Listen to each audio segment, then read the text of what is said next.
Hello, bonjour tout le monde, c'est Denis. Coucou, c'est Nelly. Nous sommes sur l'esplanade de la Défense en train d'enregistrer ce nouveau podcast. Nous voulons vous dire merci. Merci beaucoup pour tous vos retours, vos commentaires, votre enthousiasme. Ça nous a permis de passer un week-end assez particulier. Ça nous a tellement encouragés. Moi, je me suis demandé ce qu'on a vraiment pu dire d'aussi bénissant pour que les gens aient des retours aussi favorables. Franchement, ça nous a beaucoup encouragés. Donc, on est très reconnaissante au Seigneur et à chacun d'entre vous. Donc, Dieu fait grâce. Merci Seigneur. Et nous sommes heureuses d'être à nouveau aujourd'hui ensemble pour enregistrer vraiment ce nouveau podcast. Je vous rappelle que nous, on partage nos conseils, des expériences qu'on vit sur des sujets de société afin que vous puissiez vivre une vie authentique et que vous gardiez l'espérance, la foi. Alléluia. Comment était ta semaine? Ma semaine était... Ton week-end? Mon week-end était à la fois hyper bien avec le retour des podcasts, j'ai déjà dit. Mais sinon, j'ai passé un week-end rangement. J'ai fait un peu le tri dans ma vie, pour ne pas dire dans ma maison. Donc c'était très bien et ça fait du bien. Je conseille, faites du rangement s'il vous plaît, ça fait du bien. Donc voilà, sinon j'ai passé un bon week-end. Ok, bon, on va commencer notre podcast sur un thème qu'on a déjà on a lancé un peu le sujet sur Facebook, donc je pense que vous êtes déjà au courant.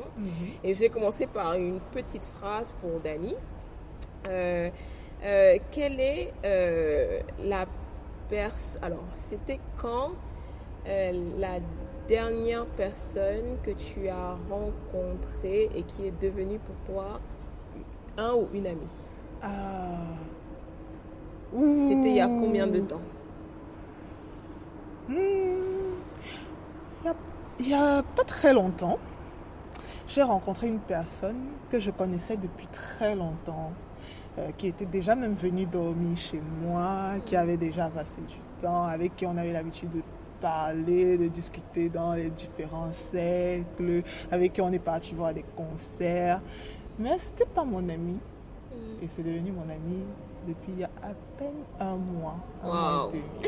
Tu sais qui c'est? Non. C'est Nelly. Comme quoi la vie change. Je suis devenue l'amie de Dani. Voilà, ok. Oh, mais je suis hyper touchée les amis. Voilà, Dani me fait une déclaration. Ah, ça fait plaisir à entendre. Bah, c'est super. Bon, on va expliquer notre amitié. Vous allez nous voir un peu tout le long des podcasts, voir comment notre amitié évolue, si on continue ensemble ou pas. Enfin bref. Ok, bon, c'est bon à savoir, c'est super. Donc il y a eu des événements qui ont enclenché l'amitié. Tout à fait. Ok, bah c'est super. Ok, bah c'est super de commencer à parler de ça parce que ça introduit bien notre thème, justement sur l'amitié. Je vais juste faire une courte prière pour nous. Seigneur, je prie que tu puisses vraiment bénir les échanges que nous aurons et que tu glorifies ton nom et que tu bénisses la vie des personnes qui vont nous écouter au nom de Jésus. Amen. Amen. Ok. Donc, Dani a dit que j'étais devenue son amie. Ma première question, c'est de savoir comment est-ce qu'on différencie dans les relations qu'on a, parce qu'on en a plein dans la vie, comment est-ce qu'on différencie une personne qu'on peut appeler aujourd'hui un ami ou une amie et une personne qui ne l'est pas? C'est une question assez difficile. Je crois que il y a autant de conceptions de l'amitié que de personnes. Moi, j'ai rencontré des personnes qui... il y a toujours cette situation qui me fait rire. On dit, tu n'étais pas à l'anniversaire de tel. Je dis, je savais pas que c'était ton anniversaire. Il dit, mais on vous voit tout le temps ensemble, c'est pas ton ami. Et là, je te dis, non. Et ça prouve bien qu'il y a vraiment une projection qu'on se fait de l'amitié, une projection que les gens se font des relations les uns des autres. Ça, c'est mais je pense, pour ma part, qu'un ami, c'est une personne avec qui je me sens moi-même, avec qui je peux me sentir encouragée, tirée vers le haut, je peux me sentir libre de me montrer telle que je suis, avec mes faiblesses, mes défauts, mes doutes, mais aussi avec laquelle on peut partager des bons moments comme des moments difficiles. Et la différence que je fais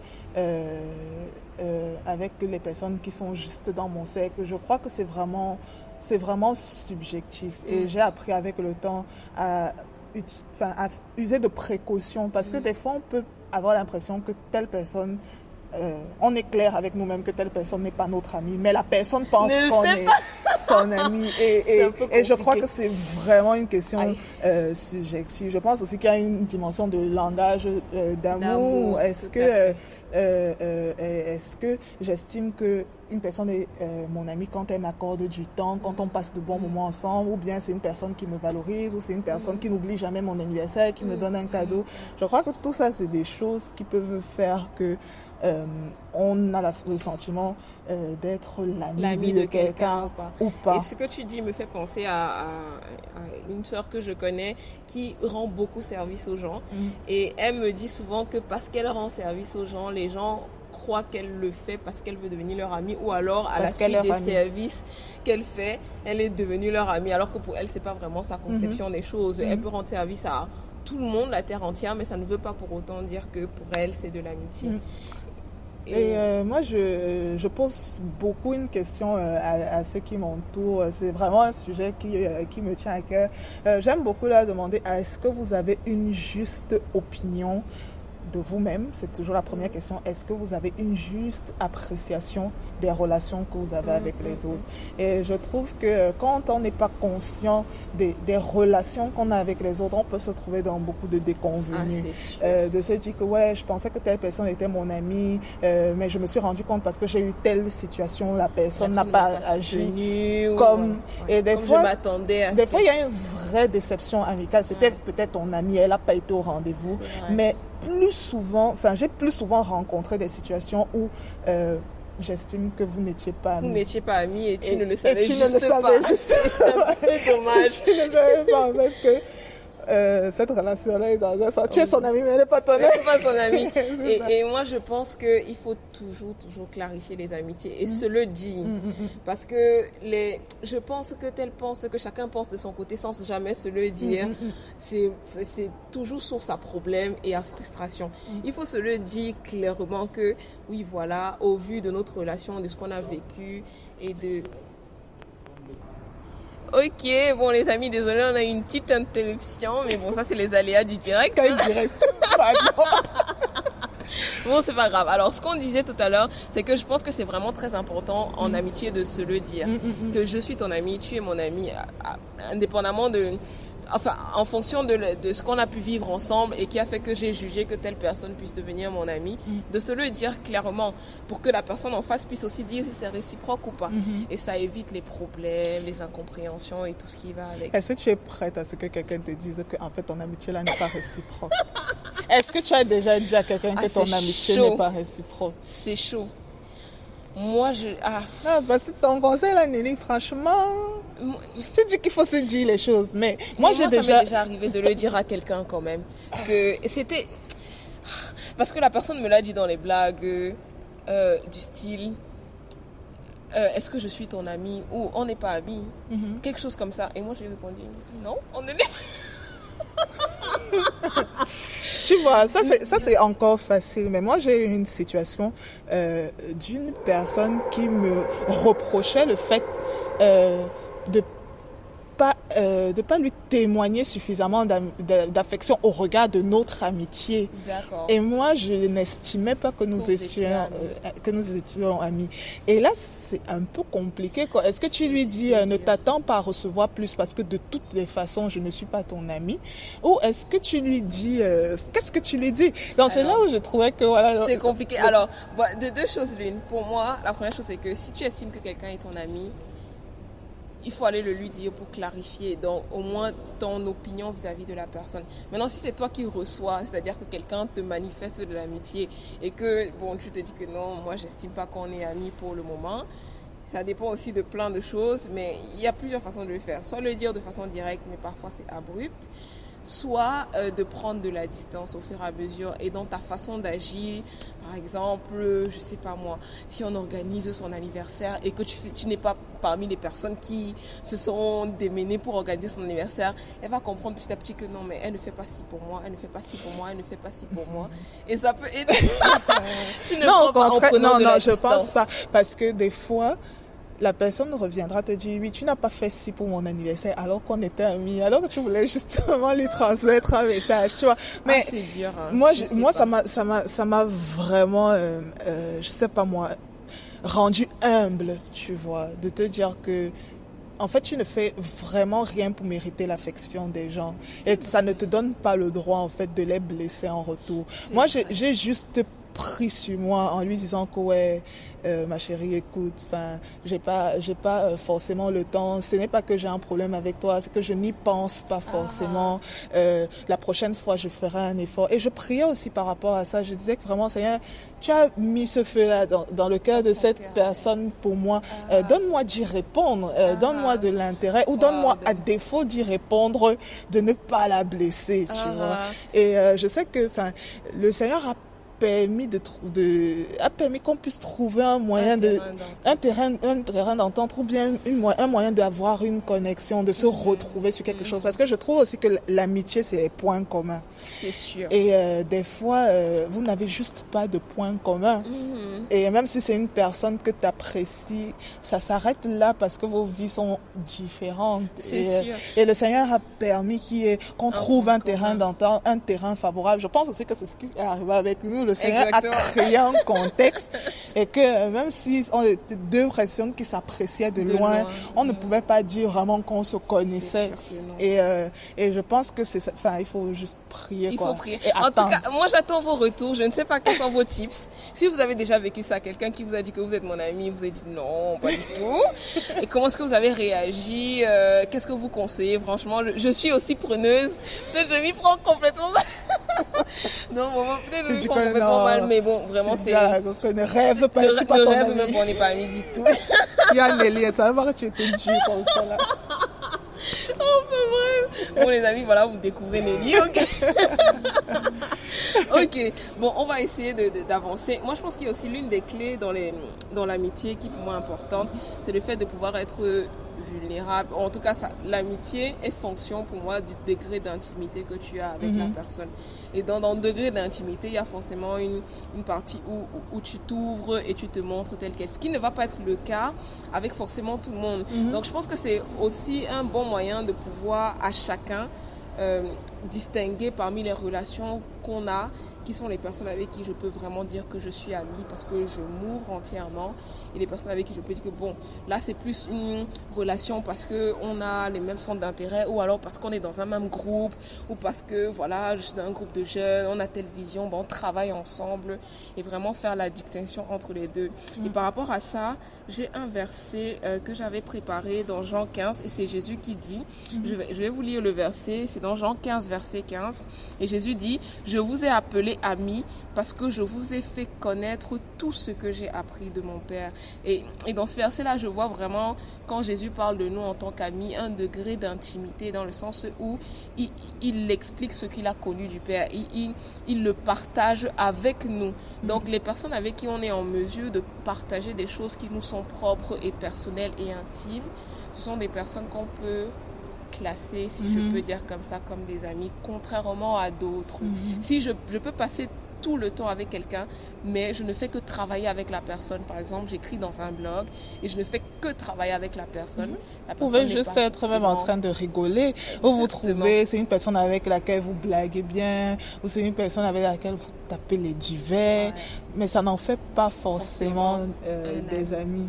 Et je pense peut-être qu'on confond des fois les moments de qualité qu'on passe avec le lien qui se crée. Et moi, c'est vraiment ce que je constate. On peut évoluer ensemble longtemps dans un contexte tant et si bien qu'on croit qu'on est amis. Et je pense vraiment que c'est ça, c'est la capacité à se révéler tel qu'on est qui définit finalement l'amitié. Et moi, je pense que le Seigneur m'a révélé ainsi des personnes que j'estimais ou que je disais partout, c'est mon ami, auquel le Seigneur m'a dit, tu n'es pas capable de lui présenter voilà tel aspect de ta personnalité. Ne dis pas que c'est ton ami parce que tu n'es pas transparente avec elle. Il y a des moments où tu avais besoin de dire certaines choses et tu n'as pas pu le lui dire. Donc, fais attention. cette personne est peut-être une personne que tu apprécies beaucoup, c'est une sœur, c'est peut-être une personne que tu admires aussi, mais c'est pas ton ami. C'est pas ton ami et il faut le savoir. Et je pense que c'est nécessaire d'avoir des amis. Déjà, le Saint-Esprit est notre ami. Jésus-Christ est notre ami. C'est pour la marche avec Christ. Je pense que cette notion de transparence, de vulnérabilité, c'est aussi pour nous aider à la marche avec Christ. Mais du coup, j'avais une question. Est-ce que, en tant que chrétien, tous nos amis sont des chrétiens? Ah, ça c'est une belle question. Alors, mon avis dessus, c'est que pour des amitiés profondes en général, si on parle de partager ce qui est propre à nous, ça va plutôt être avec des chrétiens qu'on aura de vraies amitiés profondes. Parce que, étant donné qu'on est chrétien et que notre vie chrétienne fait partie de tout ce qu'on est, il faut pouvoir le partager avec quelqu'un qui va nous comprendre et qui va vraiment comprendre et partager les mêmes appétences que nous sur la vie chrétienne et sur les rouages de la vie chrétienne. Donc je pense que c'est difficile d'avoir une amitié vraiment profonde avec quelqu'un qui n'est pas enfant de Dieu. Mais après, je connais des gens, par contre, qui me disent avoir des amis, mais vraiment des amis visiblement profonds, mais qui sont non chrétiens et qui, pour ces gens-là, seraient prêts à faire tout. Et je respecte. Je pense que c'est vraiment peut-être dû au fait que parce qu'on est chrétien, on a peut-être moins l'occasion, de par notre parcours, de par le parcours de certains, on a peut-être moins l'occasion d'être au contact de personnes qui ne le sont pas. Mais je crois en fait que l'amitié, c'est vraiment aussi des valeurs communes, une vision commune, la foi, comme tu as dit.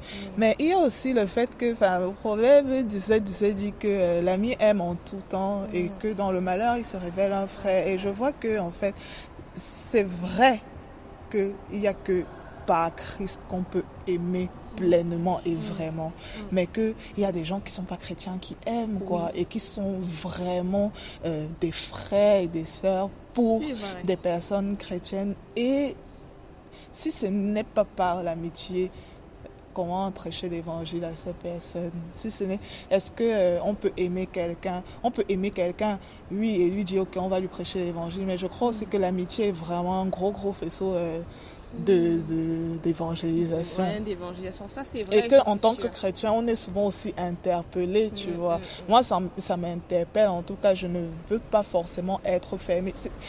J'avoue que c'est difficile, hein. J'avoue que vraiment dans la société qu'on vit, dans laquelle on vit, il y a très peu de personnes non chrétiennes qui sont, on va dire, décentes, genre des personnes avec qui tu peux avoir un terrain d'entente sans que cette personne ne partage ta foi. Mais cependant, ça existe. Et j'ai eu des amis que j'ai amenés à Christ, mais ils étaient donc pas chrétiens et on était cependant déjà amis. Et je pense que c'est pas une porte qu'il faut il faut pas forcément fermer. Il faut, je pense, en tout cas, regarder le respect mutuel. Parce que si vous êtes séparés en termes de croyances, au niveau de la foi, il peut y avoir d'autres choses qui vous lient. Donc, il faut que dans vos différences, vos divergences, que mutuellement, que vous puissiez vous respecter l'un l'autre et vous aimer, si je peux dire, malgré tout. Et vous soutenir malgré tout, si je peux dire ça comme ça. Donc, oui, je pense que c'est possible. Et voilà, je ne suis pas sûre qu'on peut en avoir 10 000 comme ça. Je ne pense pas. Mais c'est possible d'en avoir quelques-uns. Moi, je connais des gens qui ont vraiment des amis non chrétiens. Bon, moi, j'en ai pas énormément. J'ai des amis, par exemple, de lycée, avec qui j'ai gardé le contact et avec qui on ne partage pas forcément la même foi tout le temps, mais chaque fois que je rentre, c'est eux que je vais voir. J'ai vraiment gardé le contact avec eux au fil des années, quoi. Donc oui, je suis d'accord, mais je ne sais pas si avec ces amis-là, je peux dire que j'ai le même niveau de proximité. Ce n'est pas vraiment la même chose. Donc oui, dites-nous aussi ce que vous en pensez. Hein. Est-ce que vous je pense qu'on n'a pas le même niveau de proximité avec tous nos amis. C'est sûr, c'est sûr. Toutes les façons. C'est même pas possible. Ce n'est même pas possible. Donc qu'est-ce que tu penses de la meilleure amie ou du meilleur ami? Ça, c'est toujours un truc qui m'a dépassé. C'est dur. Je pense que c'est une question d'instant T. Moi aussi, je pense que... Et moi, ça m'est tellement arrivé d'avoir des amis je sais pas si je peux dire par saison, mais des gens qui ont été proches. Très mal placé, ça. Je sais que c'est très mal placé. Pardon, ne me jetez pas la pierre, s'il vous plaît. Mais je connais des gens avec qui on était très proches, mais vraiment pendant une saison. Après, je ne sais pas ce qui s'est passé. Et c'est juste plus le cas. C'est juste plus le cas. Et tout à l'heure, on en parlait un peu. Tu posais la question de savoir si l'amitié est finie. Est-ce que l'amitié est finie? C'est une belle question.